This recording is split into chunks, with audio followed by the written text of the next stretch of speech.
Being pregnant in pandemic situation like this is quite a challenging task. But do remember, a happy mother can raise a happy child. So let's enjoy the last phase of pregnancy and kickstart the new journey. And let's see what I have packed in my hospital bag. This hospital bag packing includes two phases, like for the mom and for the baby. So this is a part 1 video including the mommy section. Medical reports. I have packed all my medical reports from the beginning of the pregnancy till date and the insurance papers. So we have decided to give our baby a gift of a lifetime by preserving her stem cells. So we invested in a healthcare company called Cord Life. So I have informed them the due date and included those papers too. They'll be actually providing us a kit, but I asked them to deliver the kit directly to the hospital. So just to reduce the number of visitors coming home. And of course, we can't imagine stepping out of the house without this mask and sanitizer these days, so do pack a couple of them. Due to COVID issues, the hospitals and the doctors are trying to minimize the hospital stay. So if it's a normal delivery, usually they are sending you back home after a day. And if it's a C-section, to stay for 3 days depending upon your condition. So I have to, like I have packed 4 feeding gowns which have buttons in the front, and I got these from Amazon. I'll be leaving the link of the products I'm using in the description box below. Maternity undergarments, I have packed some of the panties and nursing bras in these bag. Panties, you can take care that they are low lying or low waist so that it will not hurt the stitches, and you can use a disposable one too.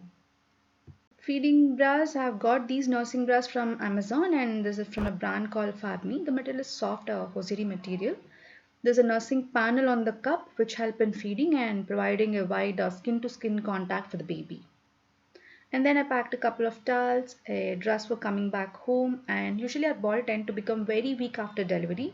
So we need to maintain our body temperature. So I have packed a couple of like a pair of socks, a skull cap and a shawl. The next important thing is a sanitary pad. We tend to bleed a lot after delivery, so be ready with your sanitary pads. Usually hospital provides sanitary pads which you can use for the first 2 days to compensate the heavy bleeding, and later you can switch to the ones you're comfortable with. I've heard good reviews from my friends about these maternity pads which you can see on the screen. And then disposable breast pads. I've packed few pads in this bag. If you have any leaky breast or excessive lactation, then you can use this. I don't know if I'll be using them, but I've packed just in case I need them. And then I've packed a few wet wipes. Nursing pillow. Being the first time mom, I'm quite nervous about handling the baby, so I thought this nursing pillow would be a good investment.